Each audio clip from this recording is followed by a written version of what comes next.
Hello everyone. This is an emergency alert for all Americans. During the shutdown, as we have many of our essential workers going without pay, we strongly advise everyone not to piss these people off. Okay? They may not greet you with a smile.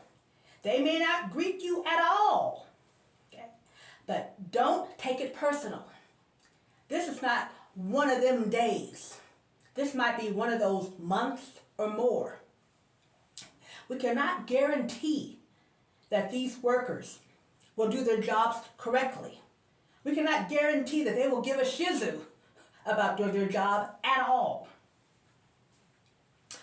We don't need any more workers calling in with the chicken pox. Okay? And although we are not crazy about some of our workers showing up in their pajamas with a baby strapped to their back, carrying a Corona in their hand, we're going to let it slide this time, all right?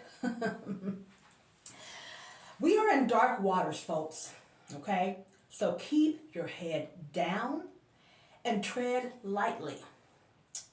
If one of our essential workers makes a mistake, the correct response is, thank you.